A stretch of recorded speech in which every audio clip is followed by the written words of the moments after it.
এই এবার কোথায় খেলা হবে? নিজের ময়দানে, তাই তো? Home stadium. হরি বল, শ্রী গৌর নিতাই কি জয়, কি জয়। হরে কৃষ্ণ। খুব সুন্দর বিগ্রহ এখানে আপনারা দর্শন করতে পারেন। শ্রী গৌর নিতাই, তাদের বাড়িতে এসেছি আমরা। হরে কৃষ্ণ।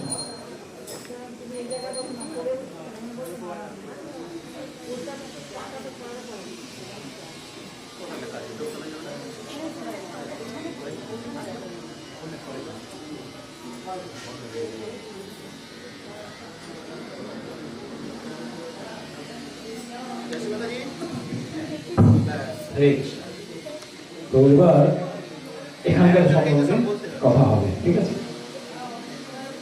আমরা কোন স্থানে এসেছি? ইস্কন মন্দিরে এসেছি। তো কোথায়? কোন ধামে? কদা না, কোথায়? পানিহাটি। পানিহাটি মানে পানিতে হাঁটি না কি?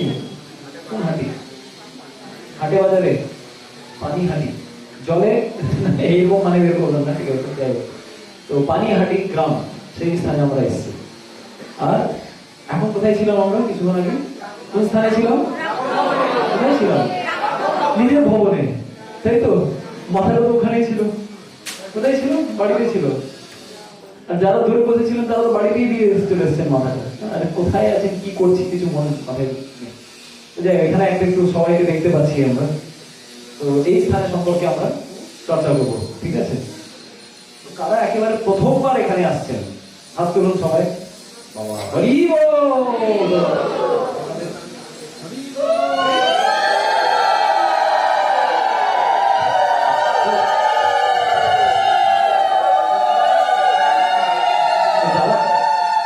যারা প্রথমবার এসছেন তাদের জন্য একটু হরি বল দিয়ে দিন। হরি বল।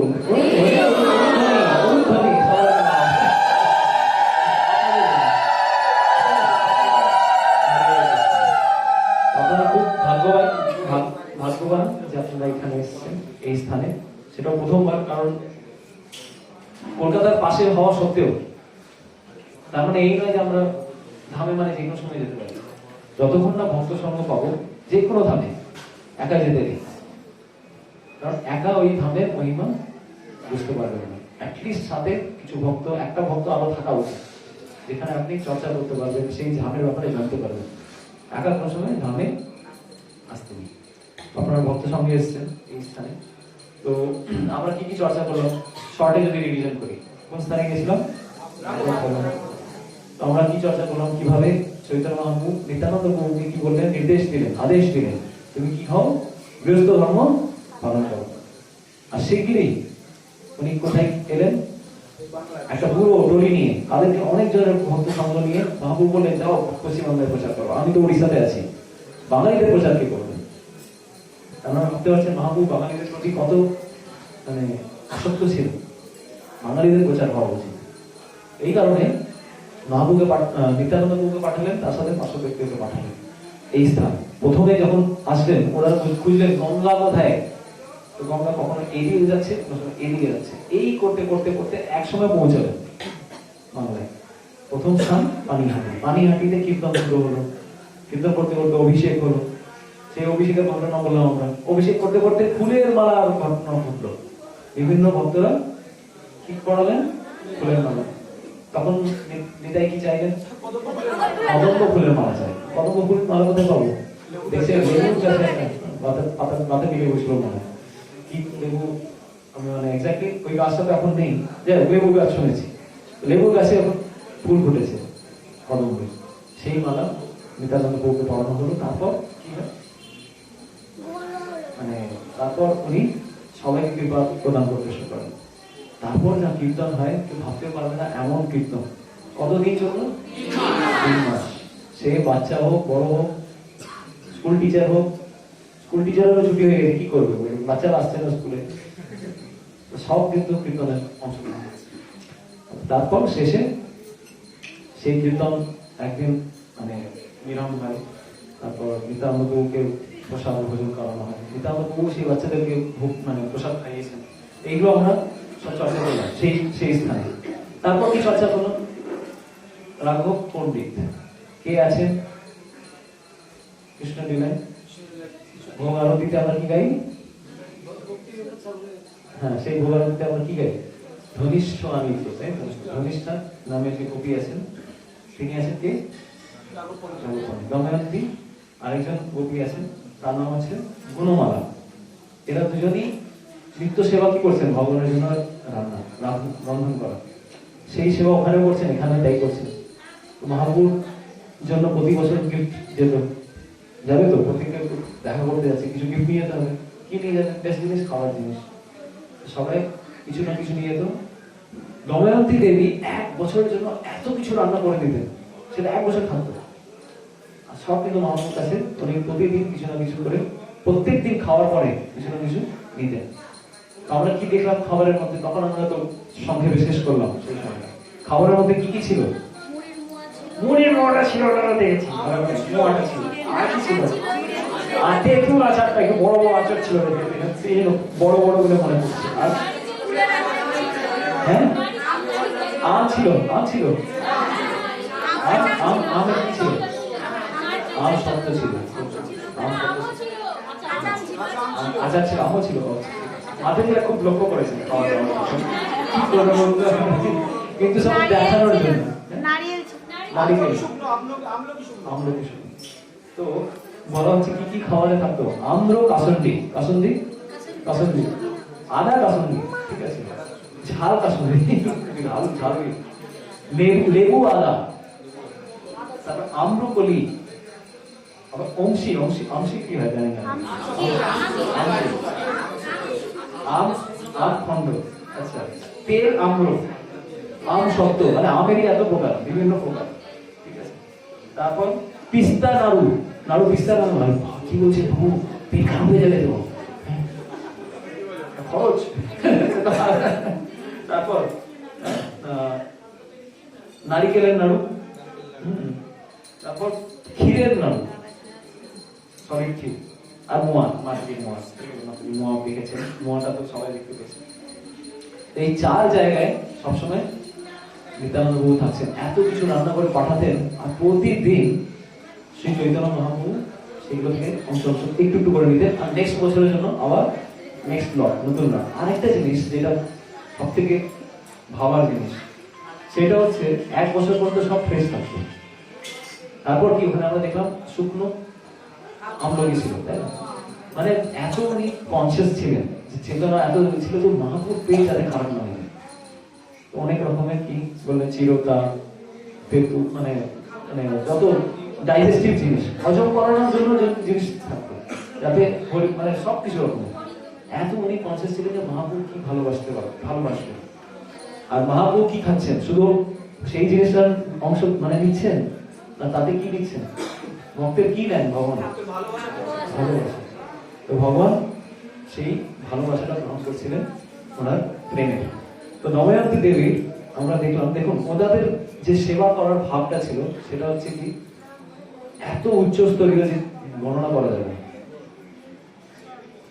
একটা কাহিনী, একটা ঘটনা আছে যে উনি যে মদন মোহনের সেবা করতেন, নিজের বাড়ির বিগ্রহ, ওখানে 2টো বিগ্রহ দেখলাম আমরা। প্রভু বললেন মদন মোহন বিগ্রহটা, হ্যাঁ, মদন মোহন বিগ্রহ কার ছিলেন, কার সেবিত? রাঘব পণ্ডিত। আর রাধা রমন কার সেবিত ছিলেন? রঘুনাথ দাস গোস্বামী। তো উনি মদন মোহনের সেবার জন্য যত পার্সোনাল কেয়ার নেওয়ার দরকার ততটা করতেন। যেমন একটা উদাহরণ আছে, 100 মোহনের একজন ব্রাহ্মণ পুরোহিত ছিলেন, তিনি রান্না করতে ভগবানকে ভোগ লাগাচ্ছেন। এবার এই ঘটনা থেকে আমাদেরকে বুঝতে হবে ভগবানের সেবা কিরকম হওয়া উচিত, কিরকম সেবা হওয়া উচিত, ঠিক আছে? ওই বল দুধওয়ালা আজকে আসেনি তো, মাথাটা কোথায়? দুধওয়ালার বাড়িতে কে বেল দিল, বাড়িতে তারপর কি আজকে এই লোকটা কাজের মাসি ছুটি দিয়ে দিয়েছেন, কালকের মাসে তো ধরেনি, কি করবো? ওইগুলো ভুলে যান কিছুক্ষণের জন্য, ঠিক আছে? এখানে থাকুন, চিন্তা ভাবনা সব ছেড়ে দিন। এখানে এই ঘটনাটা দেখুন, এক সময় সে পুরোহিত ওনার ভোগ লাগাতে গেছে। ওনার সেবা, বিগ্রহ সেবা এত হাই স্ট্যান্ডার্ড ছিল। তো আমরা এখনো লেকচারে শুনি যে রাঘব পণ্ডিতের বিগ্রহ সেবা স্ট্যান্ডার্ড থেকে আমাদেরকে শেখা উচিত, কি রকম ভগবানের সেবা হওয়া উচিত। তো উনি ভগবানের জন্য, বিগ্রহের জন্য নারিকেল নিয়ে আসতেন, ডাব। ডাব বা নারকেল বেছে বেছে নিয়ে আসতেন। ওনার বাড়ির পাশে এখানেও দেখলাম আমরা কয়েকটা নারকেল মানে গাছ ছিল। তো ডাব কিন্তু কিরকম কোথা থেকে আনবে, ওনার বাড়ির কাছে ডাব আছে, কিন্তু তাও উনি কি করতেন, যেখানে সব থেকে বেস্ট ডাব নারকেল পাওয়া যাবে সেটা নিয়ে আসার চেষ্টা করতেন। ঠিক আছে, কোথায় থেকে সে কত জায়গা কত দূরই হোক না কেন, মিষ্টি ডাব কচি যেটা একেবারে বেস্ট করে সেটা চাই। ওই কারণে কত দূর থেকে বেশি টাকা খরচা করেও উনি আনাতেন। এবার লাস্টে একদিন এরকম ঘটনা হয়েছে, ভগবানকে ভোগ লাগাবে নারকেল মানে ডাব থেকে ভিতরে হয়তো মালাই, মালাই কিন্তু আলাদা ভাবে দিয়েছে, আর মানে পুরোহিত সেবা করছিল ডাব নিয়ে। হঠাৎ করে একটা ঘটনা ঘটে যে ওনার বাড়ির দরজা কিছু এরকম হলো যে পুরোহিতরা হঠাৎ করে দরজার উপরে হাত দিয়ে দিয়েছে, আর সে ফলক্রমে হঠাৎ করে আবার ডাব নিয়ে যাচ্ছে, হাত তো ধরে গেছে জাস্ট উপরে কোথায় দরজার উপরে হাত পড়ে গেছে। ঠিক আছে, পরে আবার সেই ভোগের বস্তুর উপরে ভগবানকে ভোগ লাগাবে নিয়ে যাচ্ছে পিছনে। রাগও বললেন দাঁড়াও, নিয়ে যাবে না। কেন, কি কারণ? হ্যাঁ, দেয়ালে হাত দিয়ে তাহলে দেয়ালে কি আছে? তো দেয়াল না, অ্যাকচুয়ালি দরজার উপরে ধুলো থাকে না। উনি বলেন যে তুমি ধুলো, তোমার হাতে ধুলো লেগেছে, সেই ধুলোটার জন্য কি হয়েছে, তোমার ডাবটা অপবিত্র হয়ে গেছে।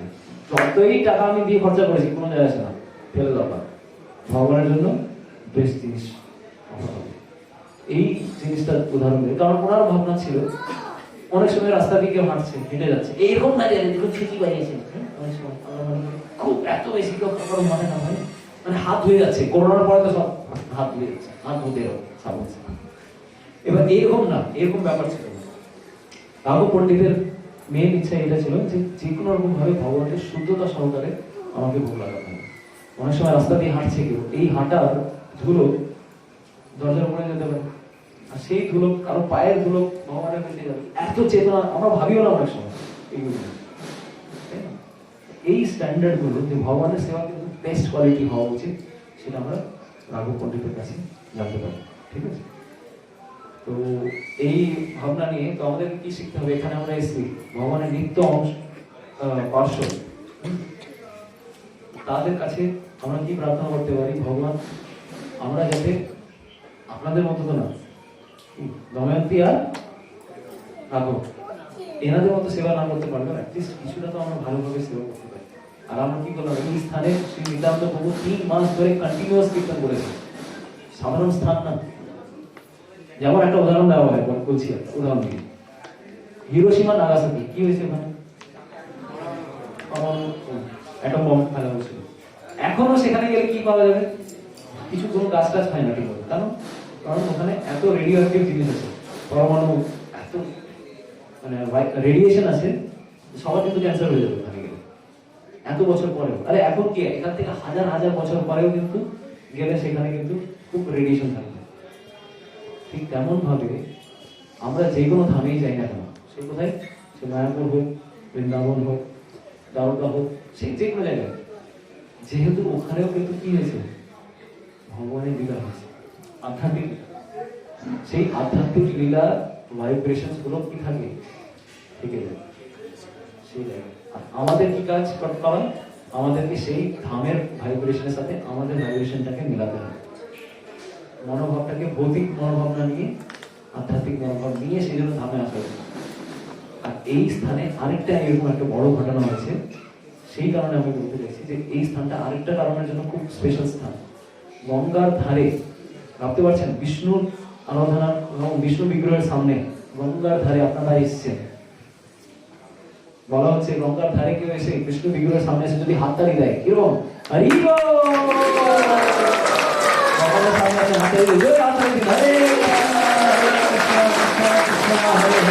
হরে হরে রাম রাম রাম হরে হরে। তাহলে কি হয়, হাততালি দিলে কি হবে, হাতে রেখা সারা হয়ে যাবে, হাতে কিছুই নেই, তাই না, হাতে যত বাজে রেখা আছে সব চেঞ্জ হয়ে যায়, কারণ ভগবান খুশি হয়ে যান তাদের।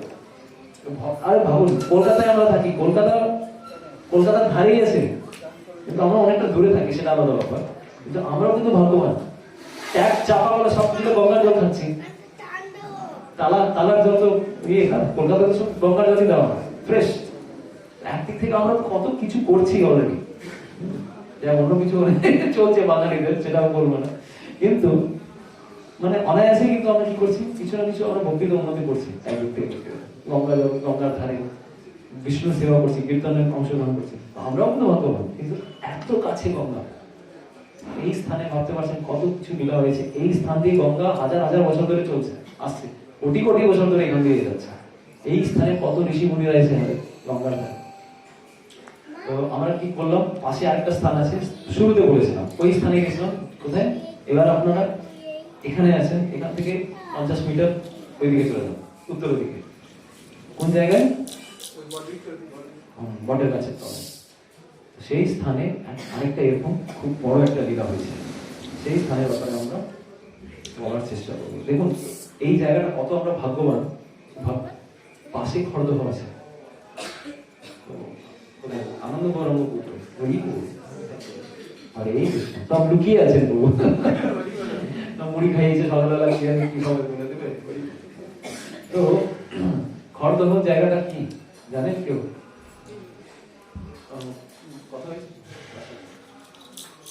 তো জানি না, আমাদের যদি ভাগ্যক্রমে যদি খুব ভালো ভাগ্য থাকে তাহলে কি কোথায় যাবো আমরা, চেষ্টা করবো শ্রী খড়দহ ধাম কি।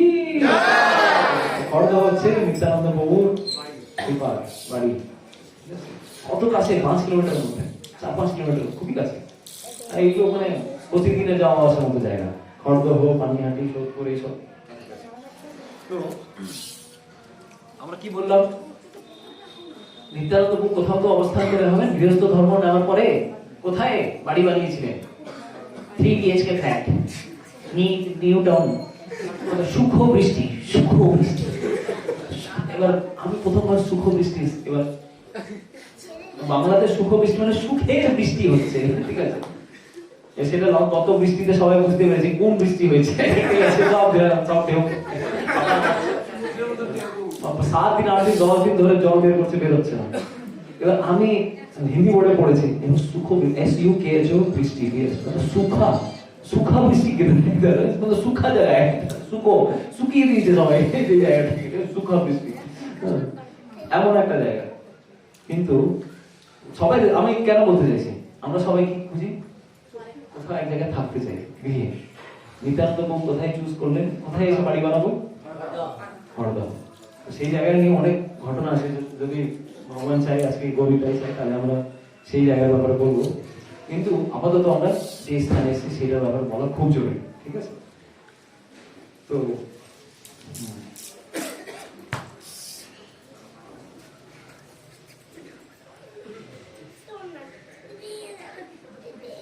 দেখুন, অ্যাকচুয়ালি গৌর আর নিতাই কারা? হরে কৃষ্ণ। গৌর নিতাই কে বলতো? হরি বল। গৌর নিতাই কে? হরি বল। গৌর নিতাই কে? গৌর কে, নিতাই কে? বলো। যে কৃষ্ণ সে গৌর, বিজন দেব মা বলে দিচ্ছে। আর যে নিতাই সে কে? সে বালাই। সেই কৃষ্ণ না, সে হচ্ছে বলরাম, ঠিক আছে। তো বলরাম আর কৃষ্ণ তারা এই জগতে এসেছেন গৌর নিতাই। কাদের জন্য এসেছেন? আমাদের জন্য এসেছেন, আমাদের উদ্ধার করার জন্য। তো আমরা কি বললাম, দেখুন এই স্থানে এসে নিতাইয়ের ব্যাপারে যদি না জানি, নিতাইয়ের কৃপার ব্যাপারে যদি না জানি, তাহলে আমাদের জীবন ব্যর্থ। একটা ভক্তি গীত করি, গাইলে খুব ভালো হয়, তাই না? নিতাইয়ের করুণা। কারণ ফোন আছে,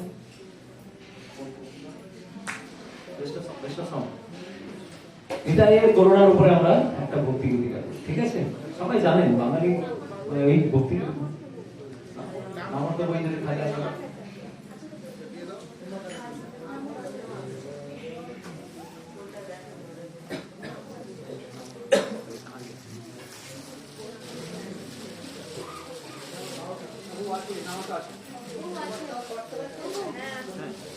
না এটাই হয়ে যাবে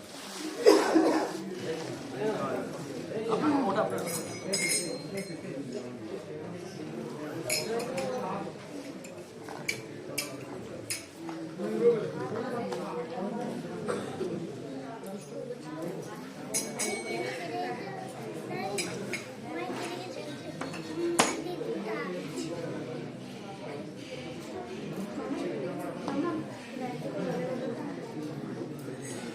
হরে কৃষ্ণ। খুব সুন্দর একটা ভক্তি গীত আছে, কি ভক্তি গীতি? অকরোধ পরমানন্দ নিত্যানন্দ রায়, ঠিক আছে, মনে থাকবে? খুব সুন্দর ভক্তি গীত। এই নিত্যানন্দ প্রভু হচ্ছে অকরোধ, কোনোদিন ক্রোধ করেন না। যারাই মাথায় মেরে দিলেন, কি মেরেছ কলসির কানা, তাই বলি প্রেম দেবো না? কলসির কানা মেরেও কিন্তু নিতাইয়ের কিন্তু রাগ হচ্ছে না, এমন সহিষ্ণু। যেই বলরাম রোমহর্ষণ সুত বলে একজন ব্যক্তি ছিলেন, উনি যখন দেখলেন যে রোমহর্ষণ সুত ব্যাস আসনে বসে অহংকার করছে আর বলরামকেই প্রণাম করছে না, উনি একটা ঘাস নিয়ে মানে ব্যাস আসনে ওকে হরিবল নগদ ধাম পাঠিয়ে দিয়েছেন। বলরাম কোনোদিন কি সবকিছু সহ্য করে কিন্তু অহংকার সহ্য করে না, কারণ উনি হচ্ছেন আদি গুরু। আর সেই বলরাম যে আদি গুরু তত্ত্ব হয়ে এসছে, কলিযুগের লোকের বাড়ি বাড়ি গিয়ে কি চাইছে? হরিনাম, হরিনাম করো, ভজ গৌরাঙ্গ কহ গৌরাঙ্গ লহ গৌরাঙ্গের নামে, যেই জন গৌরাঙ্গ বলে সেই হয় আমার পাতা। আরে কেউ মেরে দিচ্ছে আমরা বলছে আরো মারো, কোনো অসুবিধা নেই, কিন্তু হরিনাম করো। সেই মাথাইয়ের মতো লোক যে এত পাপি লোক, সেও ভাবছে আরে আমি একটু মারলাম, মানে ওদের মধ্যে কথা হচ্ছে, দেখ সেই লোকটা কিন্তু সাধারণ ব্যক্তি নয়, আবার বলছে যে ঠিক আছে কোনো অসুবিধা নেই। এরকম ব্যক্তি কোনোদিন হয়নি, এত করুণাশালী জগতে কোনো ব্যক্তি হয়নি এই দুজন ছাড়া। কলিযুগের লোকের স্পেশাল ডিসকোয়ালিফিকেশন আছে, আমাদের কোনো গুণই নেই, কিন্তু তাদের উদ্ধার করার জন্য সব থেকে করুণাময় অবতার হচ্ছেন গৌরীতে, তারা এসেছেন আমাদের কাছে। এই ভক্তি গীতের মাধ্যমে আরো ভালোভাবে আমরা বুঝতে পারি, ঠিক আছে? অকরোধ পরমানন্দ নিত্যানন্দ রায়, অকরোধ পরমানন্দ নিত্যানন্দ রায়,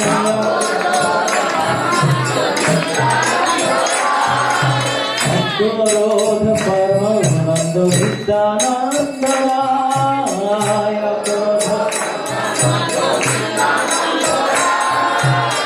অভিমান শূন্য নিতাই নগরে বেলা,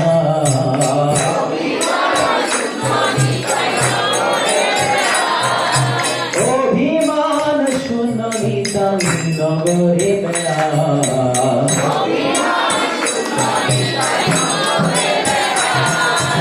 অকরোধ পরমানন্দ নিত্যানন্দ রায়, অকরোধ পরমানন্দ নিত্যানন্দ রায়,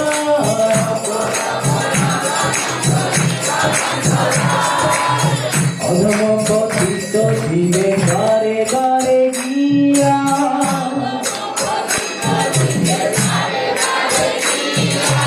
অধম পতিত দিবে বারে বারে গিয়া,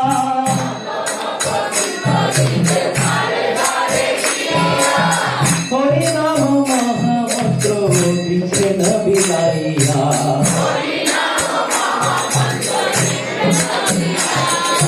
হরিনাম মহামন্ত্র দিচ্ছে না বিলাইয়া,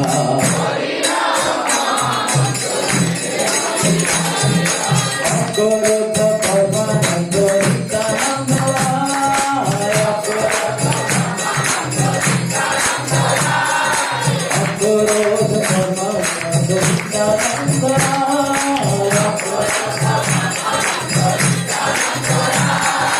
অভিমান শূন্য নিতাই নগরে বেলা,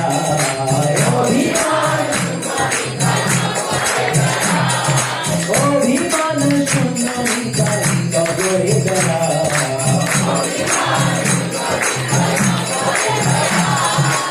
আরে দেখে তারে কহে ভক্তে কৃষ্ণ ধরি,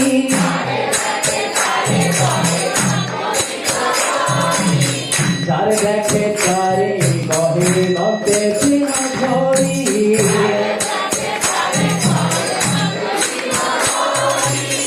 আমারে কিনিয়া রহ ভজ গৌর হরি,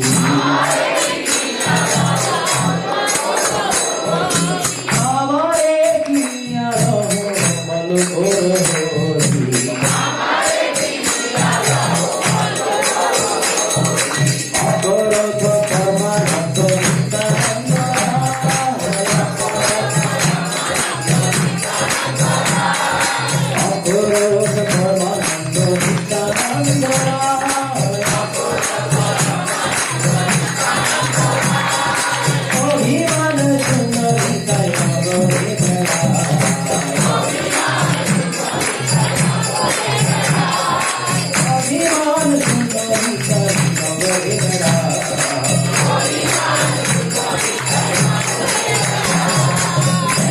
বলি নিত্যানন্দ ঘুমে গড়ি যায়, এত বলি নিত্যানন্দ ঘুমে গড়ি যায়,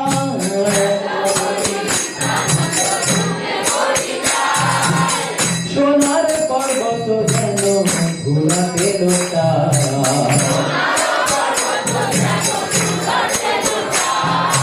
সোনার পর্বত যেন ঘুরাতে লোটা,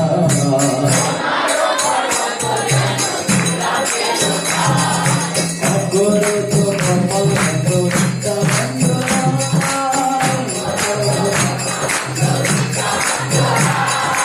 অগরত কমল নিত্যানন্দ,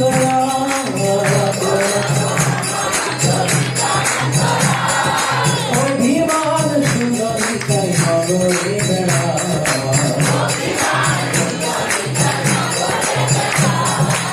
অভিমান সুন্দরিতায় নগরে বেড়া,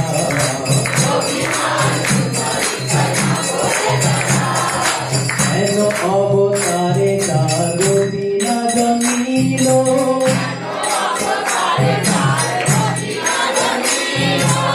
হেন অবতারে যার বিনা জমিল,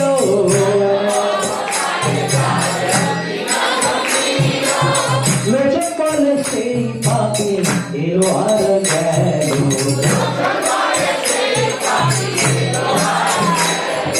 লোচন বলে সেই পাপি এলো আর গেল,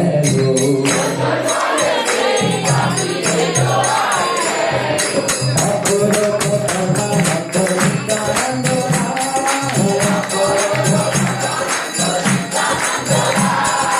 অপরূপ পরমানন্দ নিত্যানন্দ,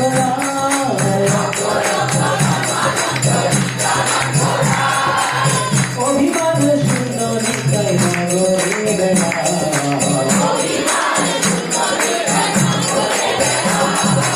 অভিমান শূন্য নিতাই নগরে বেড়া,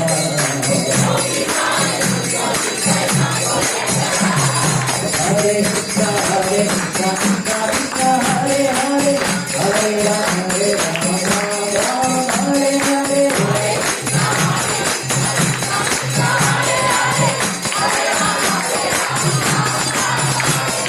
हरे कृष्ण कृष्ण कृष्ण हरे हरे, हरे राम राम राम हरे हरे, हरे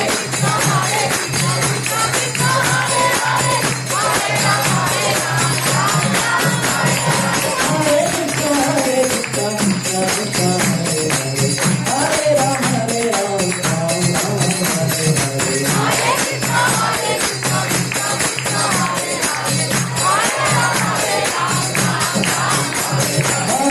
कृष्ण कृष्ण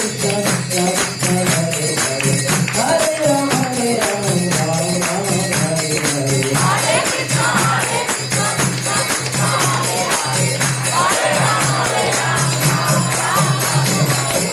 हरे कृष्ण খুশি গৌরতাই কি দেখুন কি বলছে এখানে,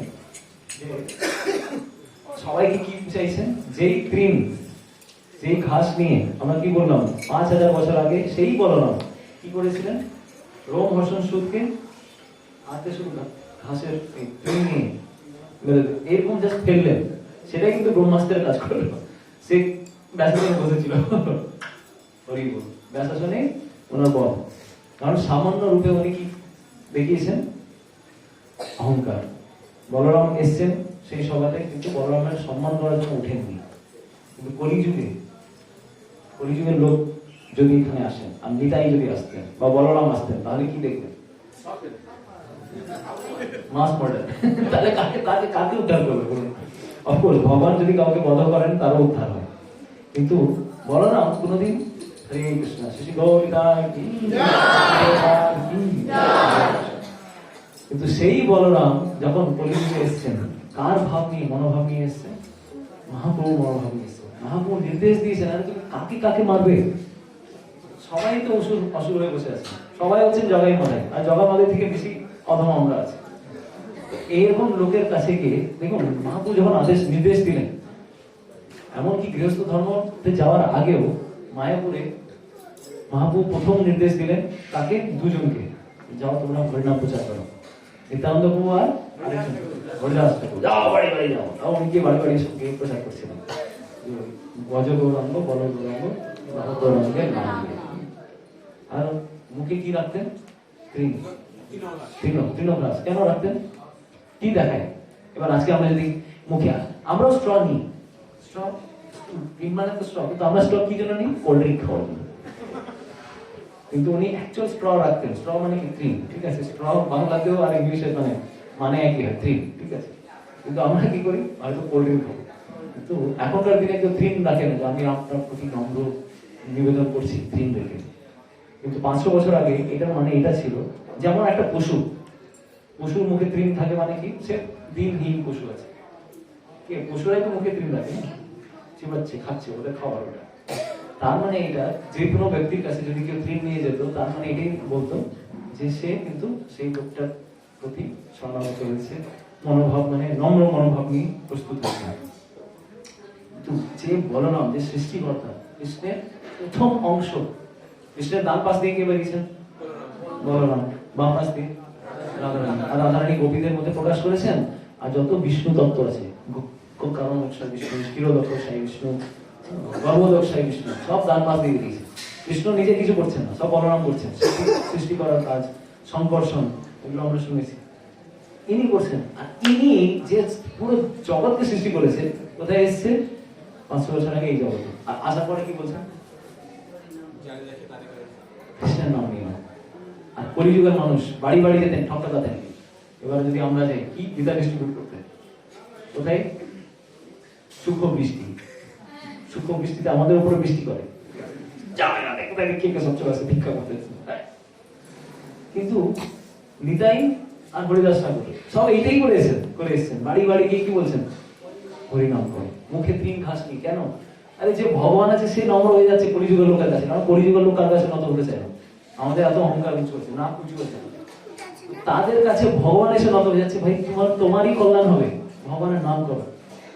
আর আমাদের নাম করতে প্রভু কতবার নাম করছেন? এই তো প্রভু শুরু করলাম, একমালা পড়ি, প্রতিদিন চেষ্টা করি। আরে খুব ভালো, খুব ভালো। আপনি তো আপনার মতো প্রভু হয় না, কি বলবো? আপনি আমার উদ্ধার করে দেবেন, ওটা মনে মনে বলি, না খুব ভালো, করুন। তারপরে কিছুদিন পরে 4 মালা 6 মালা, ওই মালা বাড়াতে বাড়াতে আমাদের দম বেরিয়ে অথবা তারপর সব থেকে বেশি জিনিস যেটা বাঙালিরা মালা করবো, কিন্তু খাওয়া দাওয়া স্পেশাল খাওয়া, মেনু বলা যাবে না, ঠিক আছে? সেই মেনু, এটা খুব মুশকিল। কলিযুগের লোকের বাঙালিদের তো আরো দুর্গতি। কিন্তু সেই প্রত্যেক বাড়িতে গিয়ে, প্রত্যেক বাড়িতে ঝোল ভাত হচ্ছে, কি বলছে? নিতাই হরিনাম করো, আর কিছু বলা না, শুধু কৃষ্ণকে নিজের বাড়িতে নিয়ে আসো। কৃষ্ণ আমাদের মাতা, কৃষ্ণ আমাদের পিতা, কৃষ্ণ মানব প্রাণ, এইটা ভাবে, এইভাবে শুধু স্বীকার করো। তারপরে কি পাচ্ছেন? তাও নিতাইকে সবাই জুতো, চটি, ঝাড়ু এগুলো নিয়ে সবাই করছে, তাও কিন্তু নিতাই কোনোদিন মানে রাগেনি। সেই জন্য নাম কি? অপরোধ পরমানন্দ নিত্যানন্দ রায়। কোনোদিন রাগেন না, জানে এরা তো আমার ছেলে। যেমন একটা মা নিজের গর্ভে যদি কোনো সন্তান ওকে লাথি মারছে,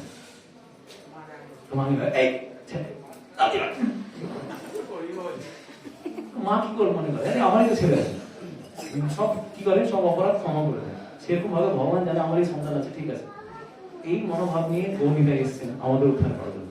কিন্তু আমাদের এতই মাথা খারাপ, সেগুলো কি বলছেন? লোচন বলছেন, হেন অবতারে যান রতি মানে আকর্ষণ জন্মানো।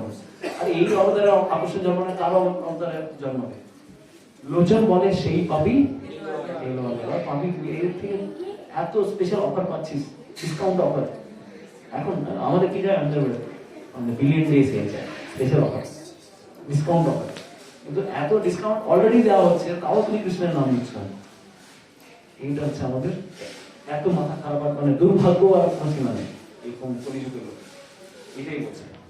এই জন্য আমাদের করণীয় হচ্ছে এই কর্মীটাই, যার কাছে আমরা শ্রী চৈতন্য ভাগবতে বৃন্দাবন দাস ঠাকুর বলছেন, যে যে লীলা আমরা এখন শ্রবণ করছি আর করতে যাচ্ছি, সেই লীলাগুলো কোথায় লেখা আছে? চৈতন্য চৈতন্য, চৈতন্য ভাগবত, আরো চৈতন্য মঙ্গল বলে গ্রন্থ আছে, ঠিক আছে, অনেক গ্রন্থ আছে, সেই গ্রন্থে লেখা আছে কিন্তু আগামী দিনে যখন সৃষ্টি আবার হবে, যখন আবার ভালো করে বেদ রচনা করা হবে, এখন বেদ তো লুপ্ত হয়ে গেছে, সেই সময়টা ব্যাসদেব এই লীলাগুলো কোথায়, পানিহাটি, কোথাকার, মায়াপুর, রাঘবের বাড়ির এই লীলাগুলো বেদের সুবর্ণ অক্ষরে রচনা করা হবে সংস্কৃতে, এইগুলোতে। আমরা কলিযুগে এখানে পড়ে আছি আমাদের বাড়ির পাশে পানিহাটি, সেই লীলাতে আমাদের রুচি নেই। ব্যাসদেব এই জিনিসটা শাস্ত্র রচনা করবেন, আগেকার ফিউচার বলে দিচ্ছেন এগুলো হবে লেখা, এখন তো আমাদের জন্য চৈতন্য ভাগবত দেখা হচ্ছে। যাই হোক, আমরা এটা তো আমরা সংক্ষেপে আমরা বর্ণনা করতে চাইছি যে নিতাই আর নিমাই যেই জন্য এসছেন তাদের কৃপা আমাদেরকে বুঝতে হবে। এবার বুঝুন, চৈতন্য মহাপ্রভু নিতাই কত বছরের বয়স, ছোট বড় 12, তো মোটামুটি যখন 20 বছর, আমি বললাম চৈতন্য মহাপ্রভু 20 বছরের ছিলেন, নিতাই তখন 32 বছর।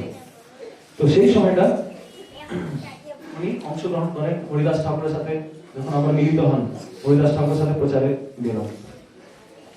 তারপর আস্তে আস্তে আস্তে ওনারা প্রচারে অংশগ্রহণ করেন। লাস্টে আমরা বললাম যখন যে চৈতন্য মহাপ্রভু বলেছে আমি তোমার বাড়িতে গৃহে কি করবো, সন্তান রূপে আসবো, আমারই এক রূপ কে বীরচন্দ্র গোসাই, বীরভদ্র গোসাই, সে তোমার বাড়িতে জন্মগ্রহণ করবে। তো নিতাইয়ের কটা স্ত্রী ছিল কি বলতে পারবে? দুটো। কি নাম, কে কে জানে, এদিকে কে জানে? বলরামের কটা স্ত্রী আছে কে বলবে? বলরাম, কৃষ্ণের কটা স্ত্রী আছে সবাই বলতে পারবে, বলুন তো কটা আছে? 16,000 বলরামের দুটো। কি নাম বলুন? কোশ্চেন একদম জেগে আছে কিনা কিভাবে বুঝলাম? সবার পাতা এরকম আছে, মুড়ি খেয়ে ঘুম পাচ্ছে। রেবতী আর বারুণী, সেই বারুণী এখানে হলো মহাপ্রভু লীলাতে, নিতাই লীলাতে বসুধা। আর রেবতী কি কে হলো? জামাবতী। তাদের বাড়ি কোথায়? সূর্যদাস সরখেল। কোথায় বাড়ি? সূর্যদাস আর গৌরীদাস পণ্ডিত, এরা দুজন থাকতেন কোথায়? মনে রাখবেন, এগুলো সব আমাদের নর্থ বেঙ্গলের ট্রেনের রুট, সব এখানে সব লীলা হয়েছে, যত লীলা পশ্চিম বাংলায় হয়েছে। কোথায়? অম্বিকা কালা। অম্বিকা কালাতে বিয়ে হচ্ছে, বিয়ের স্থান মনে থাকবে সবার, মাতাজিরা বিয়ে খুব মনে রাখে সবাই। মাতাজিরা কোন জায়গায় হয়েছে নিতাইয়ের বিয়ে? অম্বিকা কালায়, দুটো বিয়ে, ঠিক আছে, সেই একই স্থানে। তো যাই হোক, বিয়ের লীলাটা অনেক খুব ভালো ইয়ে আছে, তো যেটা আমরা বেশি চর্চা করছি না। তো তারপর ওনাকে কোথায় এসে বাড়ি বানাবেন, আমরা কি বললাম বাড়িতে কোথাও একটা বাড়ি করতে হবে। উনি এসেছিলেন কোন স্থানে? খড়দহ। খড়দহতে একটা কথা আছে যে ওখানকার যে জমিদার ছিল, এবার নিতাই এসে বলছে আমি এখানে খুব ভালো লাগছে, আমার এখানে গঙ্গার ধারে আমি এখানে থাকতে চাই। তো জমিদারকে বলেছে আমাকে একটু জায়গা দাও। আর সেই জমিদারের নিতাইয়ের উপরে কোনো আস্থা ছিল না, একেবারে পাপিত। বলছে তোমার জায়গা ভাবে দেবো না কিছু, যাও বেরিয়ে যাবো, তোমাকে যা জায়গা চাও ঠিক আছে জায়গা দিচ্ছি। খড় পুরালেন, খড় খড় মতো খড় পুরালেন, পুড়িয়ে গঙ্গাতে ফেলে তোমার জন্য আসলে এই জায়গা দিল, ঠিক আছে, যত জায়গা ছিল। তো নিতাই অবরোধ কর্মানন্দ, মানে অপমান করলেন, তোমাকে কিছু জায়গা দেবো না, মানে জল তোমাকে জলে, গঙ্গার জলে যতটা জায়গা হচ্ছে ততটা জায়গা নিয়ে নাও, ঠিক আছে। খড় পুড়িয়ে, সেই খড়টা যখন পুড়ে পড়লো, নিতাই বলে ঠিক আছে তুমি যতটা চাইছো তোমারই ইচ্ছা পুরো করবো। নিতাই নিজের কৃপাতে জায়গা তৈরি করে দিল, গঙ্গা অটোমেটিক্যালি সরে গেল সেখান থেকে। তো যত জায়গা গঙ্গা দিল ওনাকে, সেই জায়গাটার নাম পড়লো খড়দহ, ঠিক আছে। খড় যেখানে দহ করে ফেলেছে সেই জায়গাতে উনি নিজের বাড়ি বানালেন। ওখানে বৈদ্যবাটিতে ওনার বাড়ি এখনো আছে। আর একটা শ্যামের বিগ্রহ, শ্যাম সুন্দর, আপনারা শুনে হবে, রাধা শ্যাম সুন্দর, সেই বিগ্রহ ওনার বাড়িতে সেবিত হয়। বীরভদ্র গোসাই ওই বিগ্রহ নিয়ে আসে। তো সেটা তো ওখানকার ঘটনা। এখানে কি হয়েছে? তো এক সময় যখন আমরা কি বললাম, নিতাই যখন সেবা করার এই নির্দেশ পাইনি যে গৃহস্থ হবে, কিন্তু প্রচার তো করছিলেন, বারে বারে উনি আসছেন জগন্নাথপুরী। সেই সময়টা এক সময়ের ঘটনা আছে, নিতাই এই স্থানে এসছেন। কোন জায়গায়? পানিহাটি। নিতাই অনেকবার এসছেন, ঠিক আছে। এই পানিহাটিতে এই বট গাছের তলায় উনি নিজের ভক্ত, ওনার যেমন বলরামের নিজের গোপাল আছে, গোপাল বাল সখা আছে, নিতাইয়েরও নিজেরই সখা আছে, ওই 12 গোপাল 12টা গোপাল সখা আছে বলরামের। সেই বলরামের সখাগুলোকে নিয়ে এখানে বসেছিলেন। কোন গাছের তলায়? এবার এই স্থানে এই দণ্ড মহোৎসব হচ্ছে। তো প্রভু শুরুতে একটা ঘটনা বললেন, খুব কম সময়ের মধ্যে বললেন, বুঝতে পারেননি আপনারা হয়তো কি বলছেন, এরকম কেন বলছেন। তো সেই ঘটনা, রঘুনাথ দাস, আমাদের 6 গোস্বামীর মধ্যে রঘুনাথ দাস গোস্বামী শুনেছি আমরা। 6টা গোস্বামী নাম বলতে পারবেন কে? 6টা কি? রূপ সনাতন, ভট্ট রঘুনাথ আর জীব গোস্বামী, লোকনাথ ভট্ট, এই গোপাল ভট্ট আর রঘুনাথ ভট্ট। হ্যাঁ, মোটামুটি 6টা হলো। নাম জানেন তো? কি বলছে সব প্রশান্ত সাহেব, আমি তো কিছু জানি না, আর হরি বল। হ্যাঁ, সব খিদে পেয়ে আছে, খিদে পেয়ে গেছে তাদের সংক্ষেপে চর্চা করছিলাম, ঠিক আছে। এই রঘুনাথ দাস গোস্বামী, তখন গোস্বামী ছিল না, তখন নাম ছিল রঘুনাথ দাস। তো এখান থেকে কিছু দূরে জায়গা হচ্ছে আদি সপ্তগ্রাম। এই আদি সপ্তগ্রাম মানে কি? এখানে 7টা গ্রামের গুচ্ছ ছিল। সেই জায়গায় পুরাকালে সপ্ত ঋষিরা, সপ্ত ঋষি জানেন, আমরা নক্ষত্র দেখি না একটা চামচ, সপ্ত ঋষি তারা ওখানে থাকে। তো সেই সপ্ত ঋষিরা এখানে এসে তপস্যা করেছেন বহুকাল আগে, কত জন্ম, মানে কত হাজার বছর আগে সেটা ভাবা যাবে। সেই স্থানে ওরা তপস্যা করেছেন। ওখানে এই 7টা গ্রামের গুচ্ছ আছে, তার মধ্যে একটা গ্রাম হচ্ছে কৃষ্ণপুর। সেখানকার জমিদার ছিলেন কে? ইনার বাবা আর ইনার কাকা। নাম কি হচ্ছে? মজুমদার, গোবর্ধন মজুমদার আর হিরণ্য মজুমদার। ঠিক আছে, আবার ক্লাসের পরে জিজ্ঞেস করবো, সব মনে থাকবে। বাবু গ্লুকোজ কমে যাচ্ছে, মুড়িটা তো হজম হয়ে গেছে না, মাথায় কিছু ঢুকছে না, গ্লুকোজ খাই দিন। কোথায় বাবু গ্লুকোজের ব্যবস্থা আছে? করেননি? কিছুক্ষণ পরে আপনারা গ্লুকোজ সব পেয়ে যাবেন, ঠিক আছে। ভাত, ডাল, সবজি সব আছে, পনির, সবজি সব আছে। আগে থেকে মেনু করে দিলাম, মুশকিল আরো মাথায় ঢুকবে না। দেখুন, তো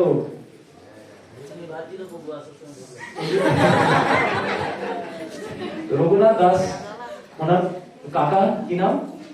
হিরণ্য আর গোবর্ধন, ঠিক আছে। গোবর্ধন মজুমদার বাবা, হিরণ্য মজুমদার। ইনারা বলা হয় যে এই স্থানে অ্যাকচুয়ালি দেখতে গেলে না, কলকাতার আগে এই স্থানটাই সব থেকে বিজনেস এরিয়া ছিল। এই স্থানটা সপ্তগ্রাম কেন? কারণ এখানে সব থেকে বেশি বাঙালিরা বিজনেস করে। কেউ জানেন বাঙালিরা বিজনেস করে? বাঙালিরা বিজনেস করতে যায়, বিজনেস চলেই না। কাপড়ের বিজনেস, বলবেন আমি কাপড়ের বিজনেস করছি, কত কাপড়ের বিজনেস, মানে এরকম না যে কোটিপতি হয়ে গেছে, আম্বানির মতো কাপড়ের বিজনেস। পশ্চিমবঙ্গে খুব কম বিজনেস, কারণ বাঙালিরা পড়াশোনাতে বেশি আছে। চৈতন্য মহাপ্রভু বিদ্যারস আস্বাদন করতে এসেছেন, সেরকম বাঙালিরাও পড়াশোনাতেই ঢুকে আছে।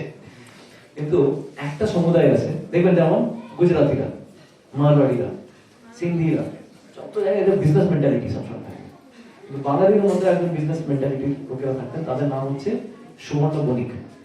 সেই বণিক পরিবার বা ওরা ওখানে থাকেন, স্বর্ণকার, মানে সোনার। আর এত এরা ভৌতিকবাদী ছিলেন, শুধু কি বুঝে?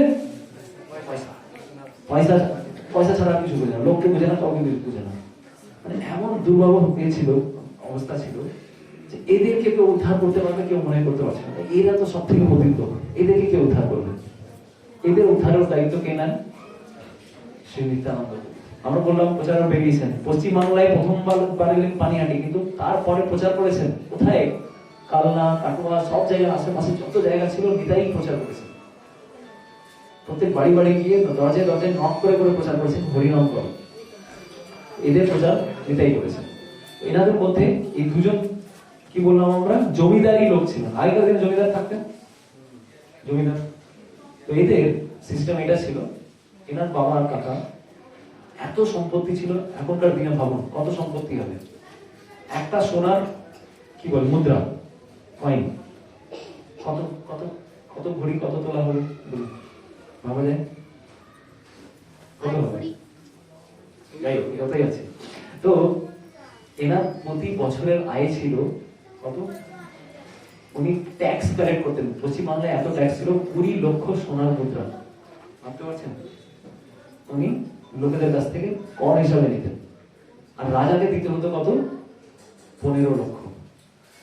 15 লক্ষ জায়গায় ওনার কাকা আর বাবা মিলে 3 লক্ষ হওয়া করে দিতেছে, ঠিক আছে? তো দিচ্ছে কত? 12 লক্ষই, বুঝলেন? 8 লক্ষের ডিফারেন্স। তো সেই সময়টা রাজা এসে, রাজার লোক পাঠিয়েছে একজনকে, কাজীকে, তুই একা খাবি, 3 লক্ষ টাকা হিসাব কে দেবে? আমরা দুজন মিলে খাবো, রাজা যাতে না বুঝতে পারে। এই করে যেরকমই বাড়িতে ছাপা মেরেছে যে তোমার বাবা আর কাকা কোথায়, কার? রঘুনাথ দাস, ওর বাবাকে হিরণ্য আর গোবর্ধন খুঁজেছে, তোমরা 5 লক্ষ তোমাদের পাওনা আছে, কিন্তু তারপরেও 3 লক্ষ কেন খেয়ে নিচ্ছ সোনার মুদ্রা? ভাবতে পারছেন কত ওদের টাকা সম্পত্তি হবে সেই সময়টা দিকে? এখনকার দিকে মানে কোটি কোটি কোটি, হাজার হাজার কোটি বিজনেস এমন। তারপরে এখানে আমরা একটা জিনিস দেখতে পাচ্ছি, রঘুনাথ দাস গোস্বামী এতই চতুর ছিলেন, কাজী এসছে মারতে, আমি ছাড়বো না, বন্দি করে নেবো, কারণ এই বাবা কাকা তো পালিয়ে গেছে। রঘুনাথ দাসকে দেখেছে আর এত উনি মুগ্ধ হয়ে গেছেন, চির জগৎ থেকে আসছেন, না দাদা, সাধারণ ব্যক্তি না। তো বলছে তোমাকে মারতে যাচ্ছি কিন্তু মারতে পারছি না, কি করবো? তো কিছু তো করবো না। তারপরে এত সুন্দর মধুর ভাবে কথা বললেন। দেখুন, ডিপ্লোমাসি দরকার পড়ে অনেক সময়, কিন্তু ডিপ্লোমাসি কার সাথে করতে হবে? আমরা কি করি? ভক্তদের সাথে কূটনীতি করি, আর বাইরের লোকের সাথে হ্যাঁ খুব ভালো, তুমি আমার ভালো বন্ধু। কিন্তু এখানে রঘুনাথ দাস গোস্বামী যদিও সব থেকে সরল ভক্ত, এত ডিট্যাচ ব্যক্তি কেউ ভাবতে পারবে না, শুধু 3 দিনে একবার কি খেতেন? ছাঁচ কি মামাই বলি, ছাঁচ ঘোল। ঘোল অ্যাকচুয়ালি ছাঁচ হয় না, বাট জানি যে বাঙালিরা ঘোলই বলে, ঠিক আছে? তো ওই 3 ফোঁটা 3 দিন পরে কি খেতেন? ঘোল খেতেন। এতই বিরক্ত ব্যক্তি ছিলেন, কিন্তু তিনি মানে ভাবতে পারছেন, কিন্তু উনি কি বললেন, এমন ডিপ্লোম্যাটিক্যালি ডিল করলেন, সে রাজার লোক এতই খুশি হয়ে যায়, ঠিক আছে তোমরা এক কাজ করো, আমরা মীমাংসা করে যে কোনো একটা জিনিস করে মিটিয়ে নিচ্ছি। কিন্তু রঘুনাথ দাস গোস্বামী এতই আতুর ছিলেন, আমাকে কি চায়? আমি গৃহস্থ ধর্মে আমার কোনো ইচ্ছা নেই, আমার একটা ইচ্ছা কি, আমি যাতে চৈতন্য মহাপুর দলে যাতে আমি অংশগ্রহণ করতে পারি, চৈতন্য মহাপুর সাথে যাতে আমি থাকতে পারি। কারণ ছোটবেলায় এক সময় চৈতন্য মহাপুর শান্তিপুরে ছিলেন, সেই শান্তিপুরে কে দেখা করেছেন? অন্য লোকে চলে গেছেন, সবাই ফিরে আসেন। ছোটবেলায় রঘুনাথ দাস হরিদাস ঠাকুরের সাথে দেখা করে আর শান্তিপুরে দেখা করেন মহাপুর সাথে। তখন থেকে ইচ্ছা যে আমি কি করবো, আমি মহাপুর দলে অংশগ্রহণ করবো, এনার মতো ভক্ত হতে, হরিদাসের মতো ভক্ত হতে হবে, এই ওনার ইচ্ছে ছিল। কিন্তু শেষমেশ কি করবে, কিছু করার নেই, বাবা মা ধরে বিয়ে করে দিয়েছে। আর তারপর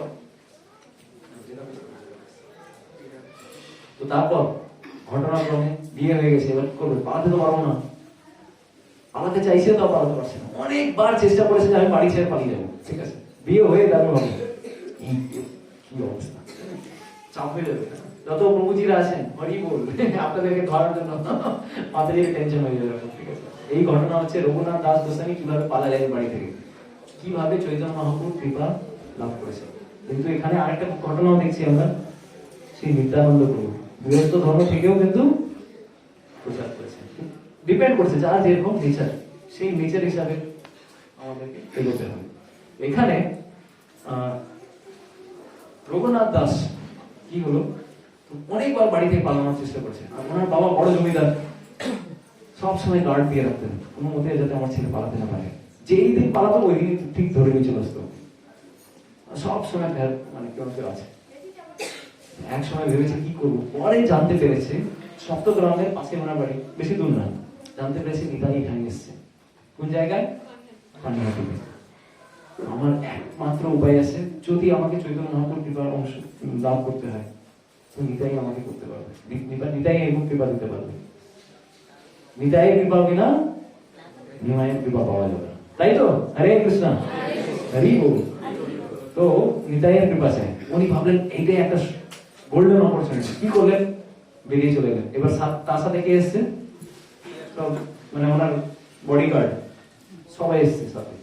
আর এসে আমরা কি বললাম, যেই বট গাছের তলায় ছিলেন তখন নিতাই বসে আছেন এই বট গাছের তলায়, আর এখানে একটা বড় একটা খুব সুন্দর মহোৎসবের সৃজন করবেন, তার নাম হচ্ছে শ্রী দণ্ড মহোৎসব। কি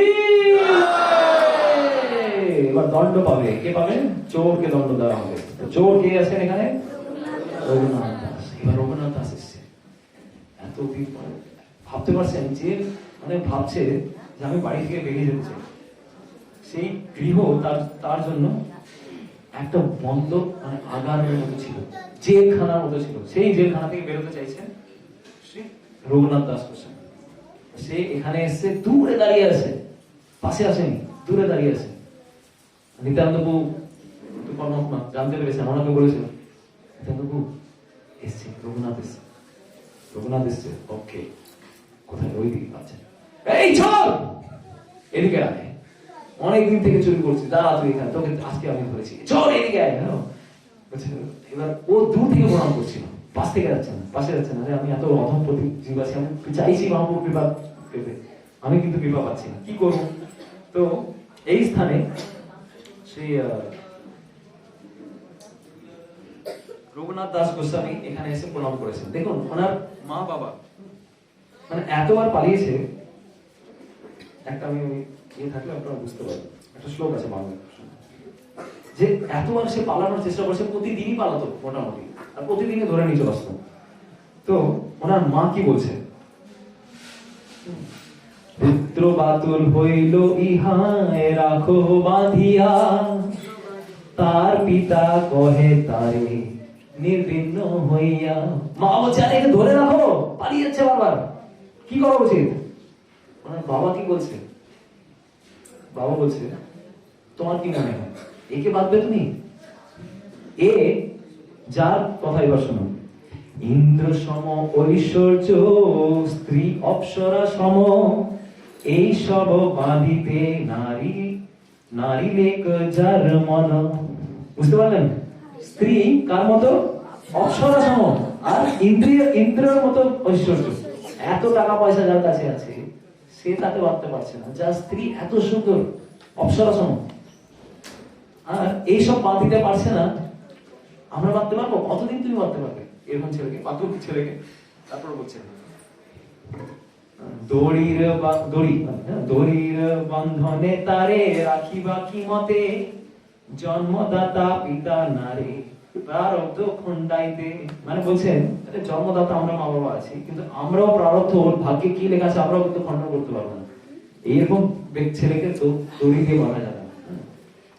চৈতন্য চন্দ্রের কৃপা হইয়াছে ইহারে, চৈতন্য চন্দ্রের বাতুল কে রাখিতে পারে। হরি চৈতন্য চন্দ্রের কৃপা যার হয়েছে কে রাখতে পারবে? তুমি আর আমি রাখতে পারবো? আমি রাখতে পারবো না। তোমার শুধু বৃথা একটা চেষ্টা হচ্ছে, দেখো একদিন পাওয়া গেছে, ঠিক আছে? এইরকম আমাদের মধ্যে কথা হচ্ছিল। যাই হোক, তো এই মনোভাব নিয়ে খুব কষ্ট পাচ্ছে রঘুনাথ। সে এসছে, আর সেই সময়টা তৎক্ষণাৎ ওনাকে দণ্ড দিয়েছে, চল আমার থেকে পালাচ্ছিস তুই, তোকে আজকে আমি কৃপা দেবো। কিভাবে কৃপা দেবো সেই সময়টা উনিও জানেন ওর মনে কি ব্যথা আছে। দুটো চরণ নিয়ে তার মাথার উপরে কে, সেই নিত্যানন্দ প্রভু কি, আর পুরো দুটো চরণ তার মাথায় রেখে এবার তোর উপরে দণ্ড, এটাই তো দণ্ড, কি তোকে আমি চরণ তুলে দিচ্ছি। আর তার সাথে এখানে যত বৈষ্ণবগণ আছে তাদেরকে কি করতে হবে, পার্টি দিতে হবে। আমরা তো পার্টি লাইনে দিতে হবে, খাওয়া একটু চল, ঠিক আছে, খুব ভালো রেজাল্ট করেছিস, খাওয়া চল। তো এরকম আমাদের যেরকম হয় সবাইকে খাওয়াতে হবে। আমরা কি, আমরা তো গলবাল, আমাদের খাওয়াও।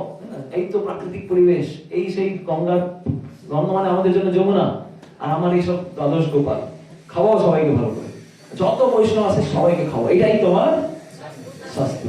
এই শাস্তি দিয়েছেন, খুব ভালো শাস্তি, এই শাস্তি কে নেবেন? কিন্তু তার কাছে পকেটে থাকা উচিত মালপুরি। মালপুরি কি কি খাওয়াবে কি? এটাই কিন্তু কিছু বড় সড় কিছু নয়, পনির, লাজানিয়া, পিৎজা, পাস্তা, তারপর আর কি কি মেনু আছে, যত ফ্রেঞ্চ ফ্রাই, ফ্রেঞ্চ ফ্রাই হ্যাঁ, যত ভালো ভালো মেনু, সেরকম কিছু বলেনি। কি বলেছেন?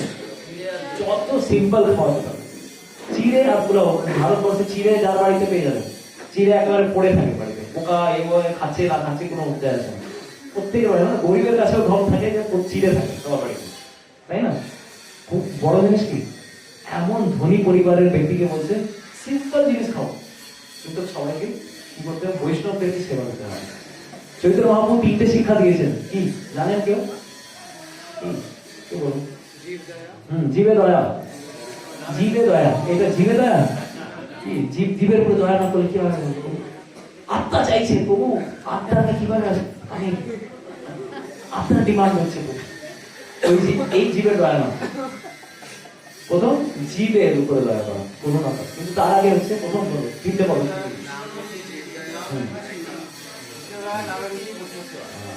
প্রথম হচ্ছে নামের রুচি, আগে নামের উপরে রুচি হওয়া উচিত, ভগবানের নাম সবসময় নাও, যতটা সম্ভব নাও। দ্বিতীয় বৈষ্ণব সেবা, ভক্তদের সেবা। আর তৃতীয় জীবে দয়া, এটা মনে থাকবে, ঠিক আছে? তিনটে মনে থাকবে। কি কি বলুন তো? প্রথম কি বললাম? নামের রুচি, সবসময় ভগবানের নাম করো। কৃষ্ণ আমার পিতা, কৃষ্ণ আমার ধর্মপ্রাণ, সবকিছু কৃষ্ণ। কৃষ্ণ মাতা পিতা বন্ধু সখা, তারপরে স্ত্রী পুরুষ, মানে আমাদের স্বামী, সবকিছু হচ্ছে কৃষ্ণ, আমাদের সব। তারপর সেকেন্ড বৈষ্ণব সেবা, ভক্তদের সেবা করো। তৃতীয় আর জীবে দয়া। এই তিনটে নিজে তো পেয়েছি, অন্যদেরকে দেওয়ার চেষ্টা, হরিনামের কৃপা। এই জিনিস এখানে দেখবেন কি কি বললেন পিতাই, কোন জিনিসটা করতে বললেন? বৈষ্ণব সেবা। বৈষ্ণব কি? ছাড়িয়া বৈষ্ণব সেবা নিস্তার পাইয়াছি কেবা। শুনেছি আমরা, কেউ নিস্তার নেই এই জগতে। কৃষ্ণের কাছে যেতে গেলে ডাইরেক্ট রিকমেন্ডেশন লেটার হয় না, কাউকে সাইন করতে হয় লেটার। ভগবান আমি যে 16 মালা করেছি, চার নিয়ম পালন করেছি, মাঝে মাঝে একটু ঘুমিয়ে যেতাম কিন্তু করেছি, কিন্তু নিজে লেটার নিয়ে যাবেন কৃষ্ণের কাছে, কেউ শুনবে? পাতা দেবে? কৃষ্ণ কে চলে এসছে আমার, তার লেটার নিয়ে যেতে হবে, রিকমেন্ডেশন। প্রভুপাদ, গুরু মহারাজ, ভক্তরা কত সেবা করেছে, ভক্তদেরকে খুশি করেছে, ভক্তদেরকে। এই কারণে তো এই জিনিসটা দরকার। ভক্ত সেবা না থাকলে কিন্তু ভগবান কাউকে বেঞ্চি করে না। এইখানে আমরা দেখছি নিতাই বললে সবাইকে খাও, কি খাও? দই আর চিরা। তো সেই সময়টা আছে দই চিরা, ব্যাস, হ্যাঁ ব্যাস, সবাইকে দই চিরা খাও। তো আশেপাশের যা চিড়ের দোকান ছিল সবার কাছ থেকে চিড়ে জোগাড় করতে শুরু করলেন, আর অনেকগুলো মাটির হাঁড়িতে আস্তে আস্তে ভিজাতে শুরু করলেন। জল কোথায় পাবেন? গঙ্গা জল, গঙ্গা জল ভিজাতে শুরু করলেন। পাশ থেকে আবার কি করলেন? দই, দই আনালেন। তো 2 রকমের মনে থাকা যেত। এবার চিরা দই ফেস্টিভ্যাল কবে আসে জানেন? কোন দিনে আসে চিরা দই? একাদশীর পরের দিন দ্বাদশী, দ্বাদশীর পরের দিন চিরা দই, মনে থাকবে? মানে যেই দিন সব থেকে, কোন একাদশী? নির্জলা একাদশী, পাণ্ডব নির্জলা, সব থেকে ভয়ঙ্কর সেই একাদশীর পরের দিন। তো এই একাদশীর এতে দ্বাদশীর পরের দিন উনি বললেন তোমাকে কি করতে হবে? 2 রকমের চিরা দই। একটা চিড়ে কিরকম ছিল? একটা চিড়ে কিরকম ছিল বলুন? দইয়ে ভিজানো হবে। বাহ, মনে আছে বললাম।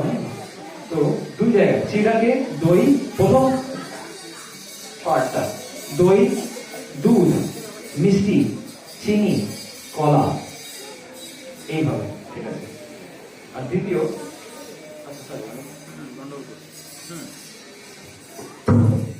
একটাতে ছিল, সরি আমি বন্ধ করলাম, একটাতে ছিল দই ছিঁড়ে, তার মধ্যে কলা টলা যা আছে।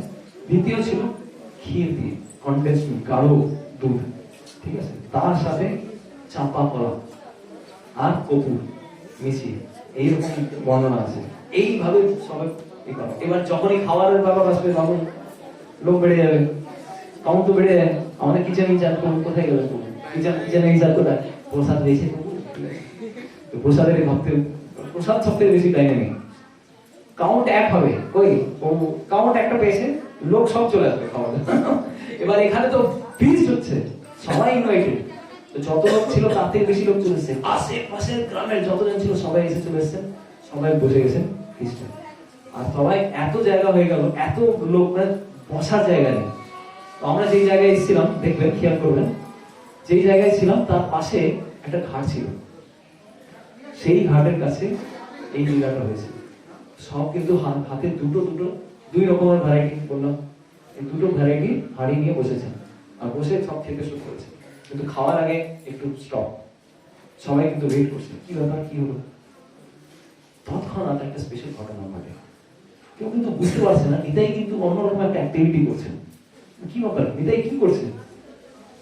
প্রত্যেকের পাশে পাশে গিয়ে প্রত্যেকের হাড়ি থেকে এরকম করে কিছু করছে, বুঝতে পারছি না। সেই সময়টা শ্রী চৈতন্য মহাপ্রভু রঘুনাথ দাসকে কৃপা করার জন্য পুরী আছেন, তো উনি পুরীতে, কিন্তু মানে ওনার অদৃশ্য দেহে উনি এখানে অবস্থিত হয়ে গেছিলেন। নিতাই প্রত্যেকের হাঁড়ি থেকে একটু চিড়ে ওনাকে খাওয়াচ্ছে, আর নিমাই প্রত্যেকের হাঁড়ি থেকে চিড়ে ওনাকে খাওয়াচ্ছে। এখন কিন্তু কিছু কিছু ভক্তরাই দেখতে পাচ্ছে, সবাই দেখতে পায়নি। নিতাই দেখতে পাচ্ছিলেন আর বাকিরা দেখতে পাচ্ছেন। এই করে হঠাৎ করে সব এইভাবে সব প্রসাদ শুরু হলো, বসার জায়গা নেই, কোথায় বসবেন? গঙ্গার জলে সব নেমে গেছে, দুটো হাঁড়ি নিয়ে, কেউ হাঁটু অব্দি জলে, কেউ তার মধ্যে জায়গা পাচ্ছে না, তারপরে এতটা জল, কেউ কোমর অব্দি জল, কেউ এতটা জল, শুধু হাঁড়ি দেখা যাচ্ছে, হাঁড়ি আর মাথা ঠিক আছে, কাউ কেটে সবাই এমন উৎসব হয়েছে। আশেপাশে যত গ্রামের লোক ছিল সব চলে যায়, চিড়েওয়ালাও দোকান লাগিয়ে দিচ্ছে, আর ওরও স্টল রয়েছে, আমার বিক্রি হচ্ছে না, চিড়ে দইওয়ালা সবাই সব। আর কে পে করছে পেমেন্ট? যত পেমেন্ট লাগবে, কে ফিস পেমেন্ট করছে? আমার ওর কাছে সম্পত্তি আছে, দেখো আমি খাবো, চিন্তা করো, খাইয়েছে মন করে। আর যেমন সব খাইয়েছে, তখন পাশের বাড়িতে রঘু রাঘব এসছে, পাশেই ছিল না বাড়ি। এই কি হচ্ছে আজকে? বৈষ্ণব সেবা তো আমার বাড়িতে ছিল, তুমি তো আগে খেয়ে নিলে, দুপুরবেলা এই সব ফিস্ট হয়ে গেল, আমার বাড়ি থেকে খাবে। তো নিতাই কি বললেন? তোমার বাড়িতে প্রসাদ আমি রাত্রে দেব, চিন্তা করো না, এখন আগে রঘুনাথকে কৃপা করি।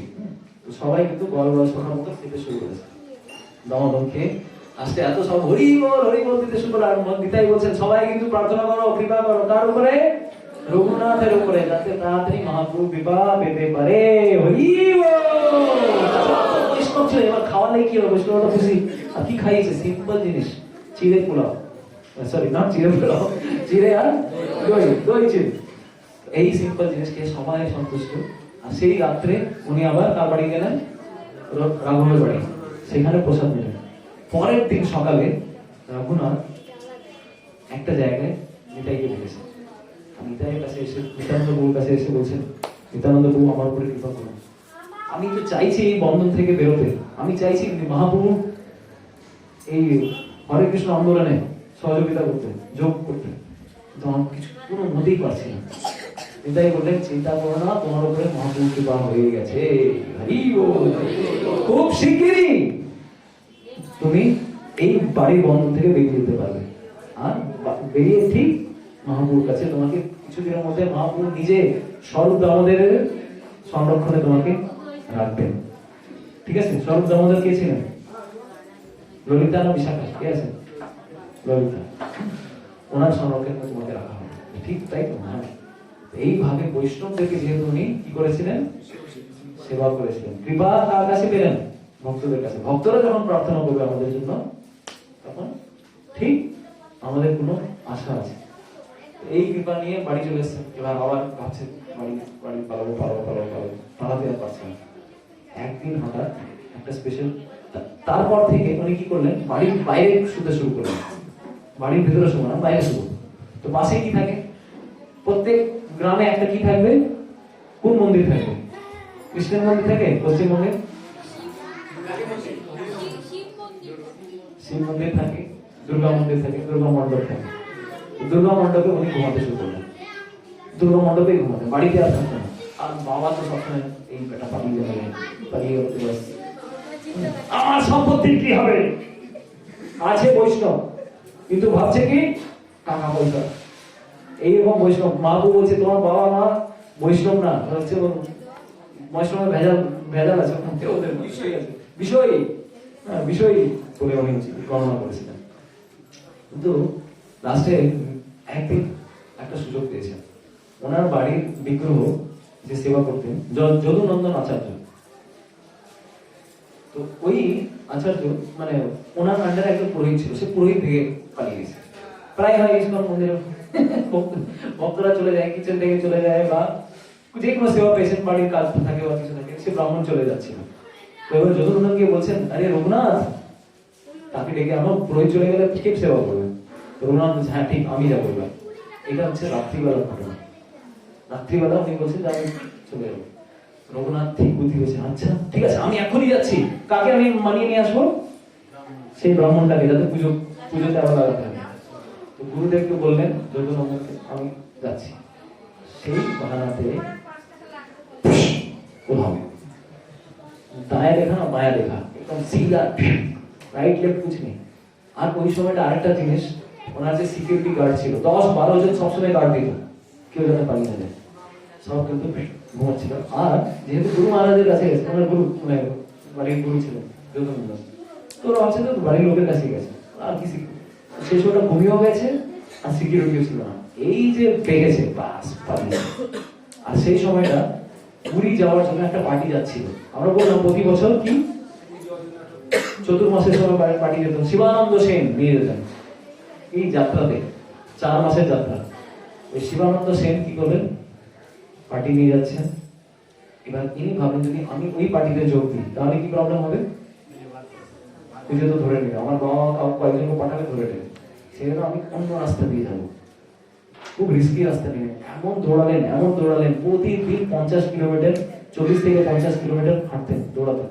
ভাবছেন না যেন মহাপুর কখন আমাকে কৃপা করবেন, প্লিজ দয়া করে কৃপা করুন, আমি চাই না এই জগৎ থেকে আমি জগতে থাকি, আমি আপনার সেবা করতে চাইছি।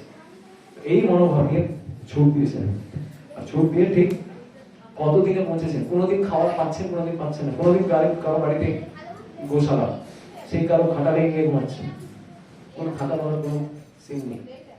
আর অন্যদিকে ওনার বাবার পার্টি ঠিক খুঁজে নিয়েছে, এই তোমার শিবানন্দ তোমার পার্টিতে যোগ দিয়েছে, আমার ছেলে এসেছে না, আমার তোমার ছেলে তো আসেনি, ও তো অন্য রাস্তা দিয়ে যাচ্ছে, জঙ্গল দিয়ে, পায়ে কাঁটার ইয়ে হচ্ছে বা ফস করে পড়ছে, কিছু কোনো খেয়াল নেই। 12 দিনের মধ্যে, এখন এখান থেকে যদি হাঁটা দেন কতদিন লাগবে পুরী পৌঁছাতে? 500 কিলোমিটার এখান থেকে, তো চট্টগ্রাম থেকে আরো দূর হবে। তো উনি 12 দিনের মধ্যে পৌঁছে গেছেন, আর তার মধ্যে শুধু 3 দিনই খাওয়া পেয়েছিলেন। সেটাও কি অল্প দুধ চিড়ে, আর কোনো খাবারের কোনো ব্যাপারই নেই। এই করে কষ্ট করে চৈতন্য মহাপ্রভুর কাছে যখন পৌঁছাবেন, তখন উনি চৈতন্য মহাপ্রভু বলছেন, তোমার উপরে কৃষ্ণের কৃপা হয়েছে, তুমি যে আজকে এসছো, কৃষ্ণের কৃপা ছাড়া এটা সম্ভবই না, পসিবলই ছিল না তোমার ওই বাড়ি থেকে বেরোনো। এইভাবে রঘুনাথ দাস গোস্বামী সেই রাধা কুণ্ডে, আপনারা যদি যাবেন, রঘুনাথ দাস গোস্বামী সমাধি কোথায় আছে? রাধাকুণ্ড। যখন রঘুনাথ দাস গোস্বামী যখন জব করতেন, এমন জব করতেন যে রাধারানী স্বয়ং এসে নিজের কি ওড়না আঁচল এসে রঘুনাথের মাথায় রেখে দিত, কারণ ওর কোনো এই নেই, কি দ্রোধ কি এর মতো পুরো জবের ব্যস্ত আছে, পুরো ঘাম হচ্ছে, গরমে অবস্থা খারাপ।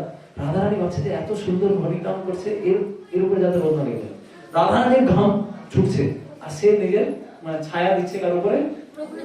রঘুনাথ দাসের উপরে।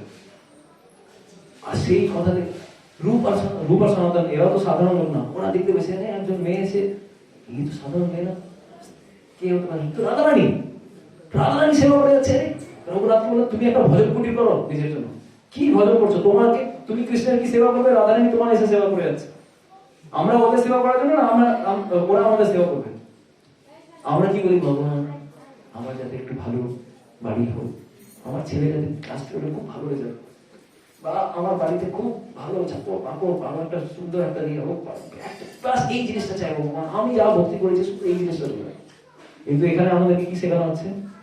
কৃষ্ণের কাছে এই জিনিস চাওয়া উচিত না কৃষ্ণের সেবা চাওয়া উচিত? শুভ গোস্বামী বলছে যে তুমি সেবা করতে চাইছো, তাহলে তোমার সেবা রাধারানী আর কৃষ্ণ এসে করছে, কিন্তু আমরা ইনডাইরেক্টলি এটাই চাই, ভগবান আপনি আমার সেবা করুন। ঠিক আছে, তো আলটিমেটলি লাস্টে এটাই হয়।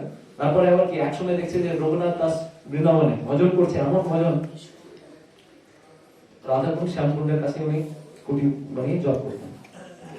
তো জবে এত ব্যস্ত, পাশে একজন বাঘ, একটা বাঘ এসে জল খাচ্ছে সেই স্থানে, বাঘ জল খাচ্ছে আর পাশে রঘুনাথ আছে।